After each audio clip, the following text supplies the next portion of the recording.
ಹುಕ್ಕೇರಿ ಗ್ರಾಮೀಣ ವಿದ್ಯುತ್ ಸಹಕಾರಿ ಸಂಘ ಕತ್ತಿ ತೆಕ್ಕೆಗೆ ಬಿದ್ದಿರುವಂತದ್ದು.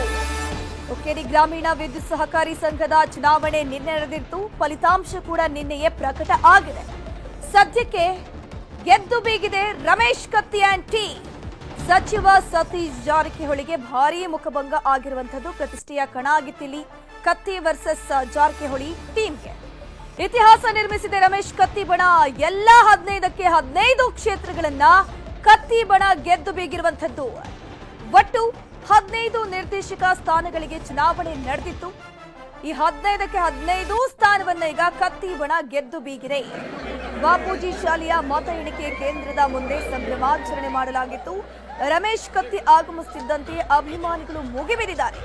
ಅಭಿಮಾನಿಗಳನ್ನ ನಿಯಂತ್ರಿಸೋಕೆ ತಾನೇ ಖುದ್ದು ಕತ್ತಿ ಲಾಠಿ ಹಿಡಿದಿದ್ದಾರೆ. ವಿಷಯಗಳು ಕೂಡ ನೋಡ್ತಾ ಇರಬಹುದು. ನಿನ್ನೆ ಯಾವ ರೀತಿ ಸೆಲೆಬ್ರೇಷನ್ ಆಗಿತ್ತು ಅನ್ನುವಂಥದ್ದು. 15 ನಿರ್ದೇಶಕ ಸ್ಥಾನಕ್ಕೆ ಚುನಾವಣೆ ಇತ್ತು. 15ಕ್ಕೆ 15 ಸ್ಥಾನವನ್ನ ರಮೇಶ್ ಕತ್ತಿ ಬಣ ಗೆದ್ದು ಬೀಗಿದೆ. ಮತ ಎಣಿಕೆ ಕೇಂದ್ರದ ಒಳಗಡೆ ಈ ಅಭಿಮಾನಿಗಳು ನುಗ್ಗೋಕೆ ಯತ್ನ ಮಾಡಿದ್ದಾರೆ. ಪೊಲೀಸರ ಮಾತಿಗೂ ಕೂಡ ಬಗ್ಗಿದ್ದಾಗ ಸ್ವತಃ ರಮೇಶ್ ಕತ್ತಿಗೆ ಬೆಂಬಲಿಗರ ಮೇಲೆ ಲಾಠಿ ಬೀಸಿದ್ದಾರೆ. ಹುಕ್ಕೇರಿ ಗ್ರಾಮೀಣ ವಿದ್ಯುತ್ ಸಹಕಾರಿ ಸಂಘ ಕತ್ತಿ ವರ್ಸಸ್ ಜಾರಕಿಹೊಳಿ ಕುಟುಂಬದ ಪ್ರತಿಷ್ಠೆಯ ಕಣವಾಗಿ ಪರಿಣಮಿಸಿತ್ತು. ರಮೇಶ್ ಕತ್ತಿ ಆ್ಯಂಡ್ ಟೀ ಈಗ ಗೆದ್ದು ಬೀಗಿದೆ. ಜಾರಕಿಹೊಳಿ ಸಹೋದರರು ಎಷ್ಟೇ ಸರ್ಕಸ್ ಮಾಡಿದ್ರು ಕೂಡ ಇಲ್ಲಿ 15 ಸ್ಥಾನದಲ್ಲಿ 1 ಸ್ಥಾನವನ್ನು ಗೆಲ್ಲೋಕ್ಕಾಗಿಲ್ಲ. 15ಕ್ಕೆ 15 ಸ್ಥಾನವನ್ನ ಈಗ ರಮೇಶ್ ಕತ್ತಿ ಬಣ ಗೆದ್ದು ಬೀಗಿದೆ. ಅಭಿಮಾನಿಗಳ ಸಂಭ್ರಮಾಚರಣೆ ಕೂಡ ನಿನ್ನೆ ಮುಗಿಲು ಮುಟ್ಟಿತ್ತು. ಯಾವ ಮಟ್ಟಿಗೆ, ಎಷ್ಟರ ಮಟ್ಟಿಗೆ ಅಂತಂದ್ರೆ ಈ ಮತ ಎಣಿಕೆ ಆಗ್ತಿದ್ದಂತಹ ಒಂದು ಶಾಲಾ ಕೊಠಡಿಯ ಒಳಗಡೆನೆ ಅಭಿಮಾನಿಗಳು ನುಗ್ಗೋಕೆ ಯತ್ನವನ್ನ ಮಾಡಿದ್ರು. ಪೊಲೀಸರು ಎಷ್ಟೇ ಹೇಳಿದ್ರು ಕೂಡ ಕ್ಯಾರೆ ಅಂದಿಲ್ಲ. ಆವಾಗ ಮಾಜಿ ಸಂಸದ ರಮೇಶ್ ಕತ್ತಿ ಖುದ್ದು ಫೀಲ್ಡ್ಗಿಳಿದು ಅವರೇ ಲಾಠಿ ಹಿಡ್ಕೊಂಡು ಲಾಠಿಯನ್ನ ಬೀಸಿದ್ದಾರೆ. ಆ ದೃಶ್ಯವನ್ನು ನೀವು ಸ್ಕ್ರೀನ್ ನಲ್ಲಿ ನೋಡ್ತಾ ಇದ್ದೀರಾ. ಅಷ್ಟು ಮಟ್ಟಿಗೆ ಅಭಿಮಾನಿಗಳು ಹುಚ್ಚೆದ್ದು ಕುಣಿತಾ ಇದ್ರು, ಸೆಲೆಬ್ರೇಷನ್ ಮಾಡಿದ್ರು. ನೋಡ್ತಾ ಇದ್ವಿ ನಾವು ಯಾವ ರೀತಿ ಒಂದು ಹುಕ್ಕೇರಿಯ ಗ್ರಾಮೀಣ ವಿದ್ಯುತ್ ಸಹಕಾರಿ ಸಂಘ ಒಂದು ಹೈಪ್ ಅನ್ನ ಪಡ್ಕೊಂಡಿತ್ತು ಅನ್ನುವಂಥದ್ದು. ಯಾಕಂದ್ರೆ ಕತ್ತಿ ಇರಬಹುದು, ಅದ್ರ ಜೊತೆಗೆ ಜಾರಕಿಹೊಳಿ ಕುಟುಂಬ ಕೂಡ ಇದರಲ್ಲಿ ಗೆದ್ದೇ ಬೀಗಬೇಕು ಅನ್ನುವಂಥ ನಿಟ್ಟಿನಲ್ಲಿ ಬಹಳಷ್ಟು ಪ್ರಯತ್ನವನ್ನ ಮಾಡ್ತಾ ಬರ್ತಿದ್ರು.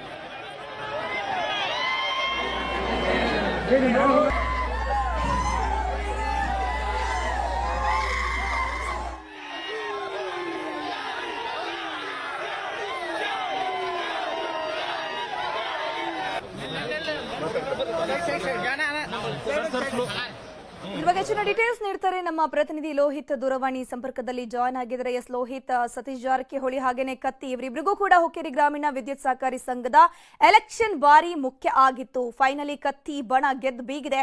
ಯಾವೆಲ್ಲ ವಿಚಾರಗಳಲ್ಲಿ ಪ್ಲಸ್ ಪಾಯಿಂಟ್ ಆಯಿತು ಅಂತ ರಮೇಶ್ ಕತ್ತಿ ಅವರಿಗೆ?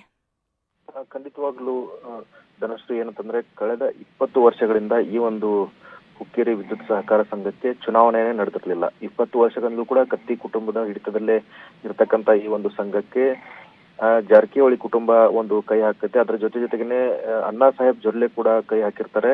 ಸೊ ಹೇಗಾದ್ರೂ ಮಾಡಿ ಈ ಬಾರಿ ಒಂದು ಚುನಾವಣೆ ನಡೆಸಿ ಆ ಒಂದು ಹುಕ್ಕೇರಿ ಕ್ಷೇತ್ರವನ್ನ ಟಾರ್ಗೆಟ್ ಮಾಡಬೇಕು. ಅದ್ರ ಜೊತೆಗೇನೆ ಗ್ರಾಮೀಣ ಕ್ಷೇತ್ರ, ಈ ವಿದ್ಯುತ್ ಸಹಕಾರ ಕ್ಷೇತ್ರವನ್ನ ತೆಗೆದುಕೊಳ್ಳುವ ಮೂಲಕ ಇಲ್ಲಿ ತಮ್ಮ ಒಂದು ಆಧಿಪತ್ಯವನ್ನ ಸಾಧಿಸಬೇಕು ಅನ್ನೋ ನಿಟ್ಟಿನಲ್ಲಿ ಸಾಕಷ್ಟು ಜಾರಕಿಹೊಳಿ ಇಡೀ ಕುಟುಂಬನೇ ಇಲ್ಲಿ ಒಂದು ರೀತಿ ಬೀಡ್ ಬಿಟ್ಟಿತ್ತು. ಪ್ರಮುಖವಾಗಿ ನೋಡೋದಾದ್ರೆ ಒಂದ್ ರೀತಿ ಬಾಲಚಂದ್ರ ಜಾರಕಿಹೊಳಿ, ಲಖನ್ ಜಾರಕಿಹೊಳಿ, ಸತೀಶ್ ಜಾರಕಿಹೊಳಿ ನಿರಂತರವಾಗಿ ಕ್ಷೇತ್ರದಲ್ಲಿ ಓಡಾಡೋದ್ರ ಮೂಲಕ ತಮ್ಮ ಕಾರ್ಯಕರ್ತರ ಪಡೆಯನ್ನ ಕಟ್ಕೊಳ್ಳೋದ್ರ ಮೂಲಕ ಈ ಒಂದು ಚುನಾವಣೆ ನಡೆಸಿದ್ರು. ಆದ್ರೆ ಇದೆಲ್ಲವೂ ಕೂಡ ಈಗ ಹುಸಿಯಾಗಿರ್ತಕ್ಕಂಥದ್ದು. ಒಂದ್ ರೀತಿ ಸಚಿವರಿಗೇನೆ ಇವತ್ತು ಅವರ ತವರಲ್ಲೇ, ಅವರ ಕ್ಷೇತ್ರದಲ್ಲೇ, ಅವರ ತಾಲೂಕಿನಲ್ಲೇ ಅವರಿಗೆ ಒಂದ್ ರೀತಿ ಮುಖಭಂಗ ಆಗಿದೆ ಅಂತ ಹೇಳಿದ್ರೆ ತಪ್ಪಾಗ್ಲಿಕ್ಕಿಲ್ಲ. ಯಾಕಂತಂದ್ರೆ ಸತೀಶ್ ಜಾರಕಿಹೊಳಿ ಕೂಡ ಇದೇ ಹುಕ್ಕೇರಿ ತಾಲೂಕಿನಿಂದನೇ ಬಿಲಾಂಗ್ ಮಾಡ್ತಾರೆ. ಅವರು ಕೂಡ ಹುಕ್ಕೇರಿ ತಾಲೂಕಿನ ಯಮಕನ್ಮಡಿ ಕ್ಷೇತ್ರದವರಾಗಿರ್ತಕ್ಕಂಥದ್ದು. ಅವರ ಕ್ಷೇತ್ರದ ಜನ ಕೂಡ ಈ ಒಂದು ಸಂಘಕ್ಕೆ ಮತವನ್ನ ಚಲಾಯಿಸ್ತಾರೆ. ಹಾಗೇನೆ ಸಂಪರ್ಕದಲ್ಲಿ ಈಗ ಗೆಲುವುಗೊಂಡಂತಹ ಒಬ್ಬ ಅಭ್ಯರ್ಥಿ ನಮ್ಮ ಜೊತೆ ಮಾತನಾಡ್ತಿದ್ದಾರೆ, ನೋಡೋಣ. ಅಲ್ಲ ಅದಕ್ಕೆ ನಾ ಹೇಳ್ತೇನೆ ಚೇತನ್, ನಾವು the people who's your daddy.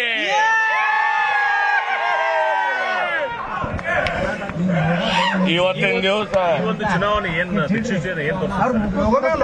ಅಲ್ಲ, ಈಗ ನೋಡಿ ನಮ್ಮ ಹುಕ್ಕೇರಿ ತಾಲೂಕಿನ ಸ್ವಾಭಿಮಾನಕ್ಕೆ ಧಕ್ಕೆ ಕೊಡಕ್ ಯಾರು ಬಂದ್ರು ನಾವು ಎಲ್ಲರೂ ಕೂಡಿ ಅವ್ರನ್ನ ಎಲ್ಲಿ ಕಳಿಸ್ಬೇಕು ಕಳಿಸೋ ನಿರ್ಣಯ ಮಾಡಿ ಹೋಗ್ತಾರೆ. ನೀವು ನಾಳೆ ಯಮಕನ್ಮಡಿಗೆ ಹೋಗಿ ಏನಾದ್ರು ಸತೀಶ್ ಜಾರಕಿಹೊಳಿ ವಿರುದ್ಧ ಪ್ರಚಾರ ಮಾಡ್ತೀರಾ, ಅವ್ರ ವಿರುದ್ಧ ಹೋರಾಟ ಮಾಡ್ತೀರಾ ಅಂತ? ಜಾರಕಿಹೊಳಿ ಪ್ರಚಾರ ಮಾಡಕ್ ಎಲ್ಲಿ ಬರ್ತದೆ?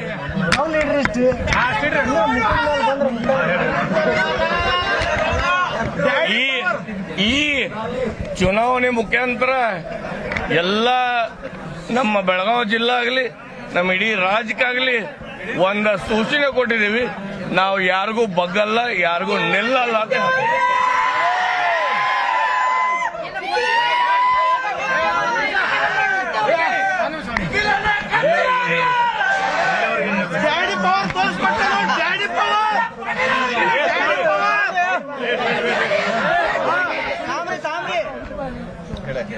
ಮಾನ್ಯ ಮಾಜಿ ಸಂಸದರ ಬಗ್ಗೆ ತಾವು ಕೇಳ್ತಾ ಇದ್ರಿ. ಅವರು ನಮ್ಮ ಕ್ಷೇತ್ರದಲ್ಲಿ ಎಂದೂ ಕಾಲಿಟ್ಟಿಲ್ಲ, ಏನೋ ಅಪಪ್ರಚಾರ ಮಾಡಿ ಏನೋ ಗೆಲ್ಬೇಕಾದ ವಿಚಾರ ಮಾಡಿದ್ರು. ಇನ್ನು ಮುಂದಿನ ಬಾರಿ ನಾನ ನಿಪ್ಪಾಣಿಗೆ ಹೋಗಿ ನೋಡ್ತೇನೆ ಅವರು.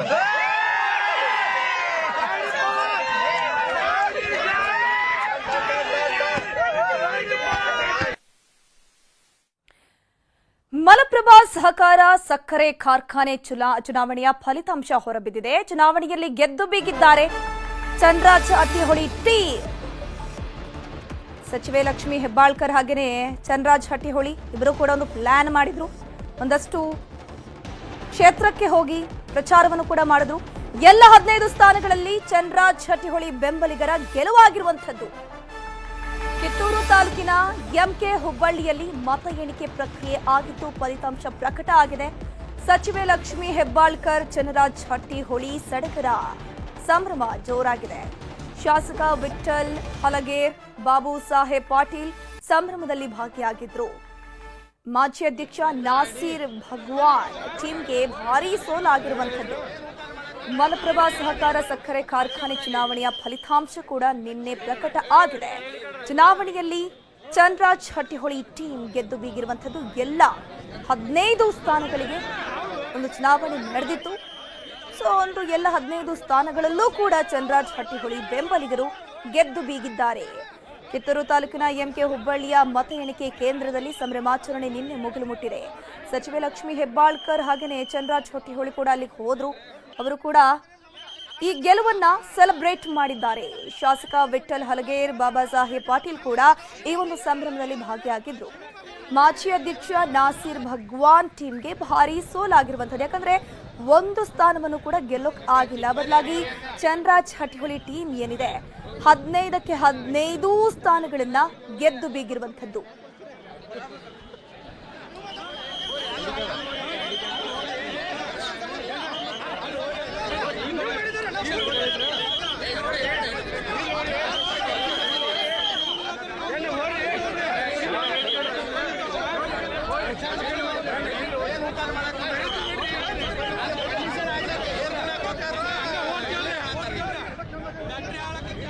ಇದ್ರ ಬಗ್ಗೆ ಹೆಚ್ಚಿನ ಡೀಟೇಲ್ಸ್ ನೀಡ್ತಾರೆ ನಮ್ಮ ಪ್ರತಿನಿಧಿ ಚಂದ್ರಕಾಂತ್ ಸುಗಂಧಿ. ದೂರವಾಣಿ ಸಂಪರ್ಕದಲ್ಲಿ ಜಾಯ್ನ್ ಆಗಿದ್ದಾರೆ. ಎಸ್ ಚಂದ್ರಕಾಂತ್ ಸುಗಂಧಿ, ಮಲಪ್ರಭಾ ಸಹಕಾರ ಸಕ್ಕರೆ ಕಾರ್ಖಾನೆ ಚುನಾವಣೆ ಫಲಿತಾಂಶ ಹೊರಬಿದ್ದಿದೆ.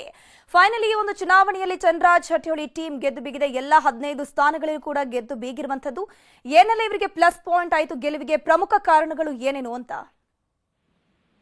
ಧನುಶ್ರೀ ಪೂಜಾರಿ, ಬೆಳಗಾವಿಯ ಮಲಪ್ರಭಾ ಸಹಕಾರಿ ಸಕ್ಕರೆ ಕಾರ್ಖಾನೆ ಚುನಾವಣೆ ಅಖಾಡಕ್ಕೆ ಚಂದ್ರರಾಜ್ ಹಟ್ಟಿಹೊಳಿ ಈ ಬಾರಿ ಧುಮುಕಿದ್ರು. ಹೀಗಾಗಿ ಚುನಾವಣೆ ಕಾವನ್ನ ಪಡೆದುಕೊಂಡಿತ್ತು. ಇಲ್ಲಿ ಪ್ರಮುಖವಾಗಿ 3 ಪ್ಯಾನೆಲ್ಗಳು ಈ ಬಾರಿ ಚುನಾವಣಾ ಕಣಕ್ಕಿಳಿರ್ತಕ್ಕಂಥದ್ದು. ಮಾಜಿ ಅಧ್ಯಕ್ಷ ನಾಸೀರ್ ಭಗವಾನ್ ಮತ್ತು ಬಿಜೆಪಿ ನೇತೃತ್ವದ ಒಂದು ಬಣ ಆದ್ರೆ, ಮತ್ತೊಂದು ಕಡೆ ರೈತರು ಬಸವರಾಜ್ ಮೊಕಾಶಿ ನೇತೃತ್ವದಲ್ಲಿ ರೈತರ ಪ್ಯಾನೆಲ್ ಒಂದು ಕೂಡ ಕಣಕ್ಕಿಳಿದಿತ್ತು. ಏನು ಚಂದ್ರರಾಜ್ ಹಟ್ಟಿಹೊಳಿ ಈಗ ಪ್ಯಾನೆಲ್ 15ಕ್ಕೂ 15 ಸ್ಥಾನಗಳ ಗೆಲ್ಲುವ ಮೂಲಕ ಈ ಒಂದು ಆಡಳಿತ ಮಂಡಳಿಯ ಚುಕ್ಕಾಣಿಯನ್ನ ಚಂದ್ರರಾಜ್ ಹಟ್ಟಿಹೊಳಿ ಸದ್ಯ ಹಿಡಿದಿರ್ತಕ್ಕಂಥದ್ದು. ಪ್ರಮುಖವಾಗಿ ಮಲಪ್ರಭಾ ಸಕ್ಕರೆ ಕಾರ್ಖಾನೆ ಸದ್ಯ ನಷ್ಟದಲ್ಲಿದೆ. ಸುಮಾರು ₹1 ಅಷ್ಟು ಸಾಲ ಇರ್ತಕ್ಕಂಥದ್ದು ಮತ್ತು ಅನೇಕ ಅಕ್ರಮಗಳಾಗಿವೆ ಅಂತ ಹೇಳಿ ಅಲ್ಲಿ ನ್ಯಾಯಾಂಗ ತನಿಖೆ ಆಗಿರ್ಬೋದು ಮತ್ತು ಲೋಕಾಯುಕ್ತ ತನಿಖೆಯು ಕೂಡ ಸದ್ಯ ನಡೀತಾ ಇದೆ. ಹೀಗಿರುವಾಗ ಈ ಒಂದು ಕಾರ್ಖಾನೆಯನ್ನ ನಾವು ಪುನಶ್ಚೇತನಗೊಳಿಸ್ತೀವಿ ಅಂತ ಹೇಳಿ ಪುನಶ್ಚೇತನ ಪ್ಯಾನಲ್ ಅಂತಾನೆ ಏನು ಚಂದ್ರರಾಜ್ ಹಟ್ಟಿಹೊಳಿ ತಮ್ಮ ಪ್ಯಾನಲ್ ಹೆಸರನ್ನ ಇಟ್ಕೊಂಡಿದ್ರು. ಹೀಗಾಗಿ ರೈತರು ಭರವಸೆ ಇಟ್ಟು ಈಗ ಚಂದ್ರರಾಜ್ ಹಟ್ಟಿಹೊಳಿಗೆ ಮತವನ್ನ ಕೊಟ್ಟಿದ್ದಾರೆ. ಪ್ರಮುಖವಾಗಿ ಬೆಳಗಾವಿ, ಖಾನಾಪುರ, ಕಿತ್ತೂರು, ಧಾರವಾಡದಲ್ಲಿ ಅತಿ ಹೆಚ್ಚು ಷೇರುದಾರರಿದ್ದಾರೆ. ಸುಮಾರು 18,000ದಷ್ಟು ಷೇರುದಾರ, 16,000ದಷ್ಟು ಮತದಾರರು ತಮ್ಮ ಹಕ್ಕನ್ನ ಚಲಾಯಿಸಬೇಕಿತ್ತು. ಆದ್ರೆ ನಿನ್ನೆ ನಡೆದಂತಹ ಮತದಾರ 50% 8,900 ಮತದಾರರು ತಮ್ಮ ಹಕ್ಕನ್ನ ಚಲಾವಣೆಯನ್ನ ಮಾಡಿದ್ರು. ಈ ಒಂದು ಚುನಾವಣೆ ಫಲಿತಾಂಶಕ್ಕಾಗಿ ಸಚಿವೆ ಲಕ್ಷ್ಮೀ ಹೆಬ್ಬಾಳ್ಕರ್ ಕೂಡ ಕಾತರದಿಂದ ಕಾಯ್ತಾ ಇದ್ರು. MK ಹುಬ್ಬಳ್ಳಿಯಲ್ಲಿ ಈ ಒಂದು ಮತದಾನ ಮತ್ತು ಮತ ಎಣಿಕೆ ಪ್ರಕ್ರಿಯೆ ರಾತ್ರಿ ಸುಮಾರು 2 ಗಂಟೆ ಅಷ್ಟೊತ್ತಿಗೆ ಮುಕ್ತಾಯಗೊಂಡಿರ್ತಕ್ಕಂಥದ್ದು. ಈ ಒಂದು ಚುನಾವಣೆಯಲ್ಲಿ ಚಂದ್ರರಾಜ್ ಹಟ್ಟಿಹೊಳಿ ಗೆಲ್ಲುತ್ತಿದ್ದಂತೆ ಚಂದ್ರರಾಜ್ ಹಟ್ಟಿಹೊಳಿಗೆ ಸಚಿವೆ ಲಕ್ಷ್ಮೀ ಹೆಬ್ಬಾಳ್ಕರ್ ಬಣ್ಣವನ್ನು ಎರಚಿ ಸಂಭ್ರಮವನ್ನ ಪಟ್ಟರು ಮತ್ತು ಸಹೋದರಿಯ ಕಾಲಿಗೆ ಬಿದ್ದು ಆಶೀರ್ವಾದವನ್ನು ಕೂಡ ಚಂದ್ರರಾಜ್ ಹಟ್ಟಿಹೊಳಿ ಪಡೆದಿದ್ದಾರೆ. ಇನ್ನು ಬೆಳಗಾವಿ ಜಿಲ್ಲೆಯಲ್ಲಿ ಸುಮಾರು 32 ಸಕ್ಕರೆ ಕಾರ್ಖಾನೆಗಳಿದ್ದು ಆ ಪೈಕಿ ಕೆಲವು ಸಹಕಾರಿ ಸಕ್ಕರೆ ಕಾರ್ಖಾನೆಗಳಿದ್ದು ಮತ್ತು ಸಹಕಾರಿ ಸಕ್ಕರೆ ಕಾರ್ಖಾನೆಗಳೆಲ್ಲವೂ ಕೂಡ ಒಬ್ಬೊಬ್ಬರ ಹಿಡಿತದಲ್ಲಿ ಇರ್ತಕ್ಕಂಥದ್ದು. ಘಟಪ್ರಭಾ ಸಕ್ಕರೆ ಕಾರ್ಖಾನೆ ಬಾಲಚಂದ್ರ ಜಾರಕಿಹೊಳಿ ಮತ್ತೆ ಹೀರಾ ಸಕ್ಕರೆ ಕಾರ್ಖಾನೆ ಕತ್ತಿ ಕುಟುಂಬದ ಹಿಡಿತದಲ್ಲಿ ಮತ್ತು ಇತ್ತೀಚೆಗೆ ನಡೆದಂತಹ ಧನಲಕ್ಷ್ಮಿ ಸಕ್ಕರೆ ಕಾರ್ಖಾನೆ ಯಾದವಾಡ ಕುಟುಂಬದಲ್ಲಿದೆ. ಈಗ ಈ ಒಂದು ಸಾಲಿಗೆ ಹೆಬ್ಬಾಳ್ಕರ್ ಕುಟುಂಬ ಕೂಡ ಸೇರ್ತಕ್ಕಂಥದ್ದು. ಹೆಬ್ಬಾಳ್ಕರ್ ಸ್ವಂತ ಒಂದು ಅಂತೇಳಿ ಅವ್ರದ್ದು ಸವದತ್ತಿ ಇಲ್ಲೇ ಮತ್ತು ಈಗ ಚಂದ್ರರಾಜ್ ಹಟ್ಟಿಹೊಳಿ ಕೂಡ ಈ ಒಂದು ಸಕ್ಕರೆ ಕಾರ್ಖಾನೆಯ ಚುಕ್ಕಾಣಿ ನೀಡಿದ್ದಾರೆ. ಚಂದ್ರರಾಜ್ ಹಟ್ಟಿಹೊಳಿ ಈ ಮೊದಲು ಬೆಳಗಾವಿ DCC ಬ್ಯಾಂಕ್ ಚುನಾವಣೆಗೆ ಸ್ಪರ್ಧಿಸಬೇಕು ಮತ್ತು DCC ಬ್ಯಾಂಕ್ ನಿರ್ದೇಶಕರಾಗಬೇಕು ಅಂತೇಳಿ ಎಲ್ಲ ರೀತಿಯ ತಯಾರಿಗಳನ್ನ ಖಾನಾಪುರದಲ್ಲಿ ಮಾಡಿದ್ರು. ಆದ್ರೆ ಕೊನೆ ಗಳಿಗೆಯಲ್ಲಿ DCC ಬ್ಯಾಂಕ್ ಬದಲಿಸಿ ಅವರು ಈಗ ಸಕ್ಕರೆ ಕಾರ್ಖಾನೆ ಚುನಾವಣೆ ನಿಂತು ಗೆದ್ದಿದ್ದಾರೆ. ಈ ಒಂದು ಭಾಗದ ರೈತರು ಏನಂತಂದ್ರೆ ಸರಿಯಾದ ಸಂದರ್ಭದಲ್ಲಿ ಬಿಲ್ ಕೊಡ್ಬೇಕು ಮತ್ತು ಸಕ್ಕರೆ ಕಾರ್ಖಾನೆ ಆಗ್ತಕ್ಕಂಥ ಅವ್ಯವಹಾರಗಳನ್ನ ತಡಿಬೇಕು. ಹಾಗೇನೆ ಸಕ್ಕರೆ ಕಾರ್ಖಾನೆಯನ್ನ ಮತ್ತೆ ಪುನಶ್ಚೇತನಗೊಳಿಸಬೇಕು. ಯಾಕಂದ್ರೆ ಇದಕ್ಕೆ ಐತಿಹಾಸಿಕ ಹಿನ್ನೆಲೆ ಉಳಿದಂತಹ ಮಲಪ್ರಭಾ ಸಕ್ಕರೆ ಕಾರ್ಖಾನೆ ಅನೇಕ ರೈತರು ಮತ್ತು ಹಿರಿಯರು ಆ ಸಂದರ್ಭದಲ್ಲಿ ಕಟ್ಟಿ ಬೆಳೆಸಿದ ಸಂಸ್ಥೆ. ಈ ಸಂಸ್ಥೆಯನ್ನ ಯಾವುದೇ ರೀತಿ ಹಾನಿಯಾಗದಂತೆ ನೋಡಿಕೊಳ್ಳೋ ಜವಾಬ್ದಾರಿ ಈಗ ಚಂದ್ರರಾಜ್ ಹಟ್ಟಿಹೊಳಿ ಮೇಲಿದೆ ಮತ್ತು ಅವರದೇ ಸರ್ಕಾರ ಇರೋದ್ರ ಹಿನ್ನೆಲೆಯಲ್ಲಿ ಅನುದಾನ ತಂದು ಈ ಕಾರ್ಖಾನೆಯನ್ನ ಮತ್ತೆ ಪುನಶ್ಚೇತನಗೊಳಿಸ್ತಾರಂತಕ್ಕಂಥದ್ದು ಈಗ ರೈತರ ಭರವಸೆಯಾಗಿದೆ. ತನಶ್ರೀ, ಥ್ಯಾಂಕ್ ಯು ಚಂದ್ರಕಾಂತ್ ಸುಗಂಧಿ ತಮ್ಮೆಲ್ಲ ಡೀಟೇಲ್ಸ್ಗಾಗಿ.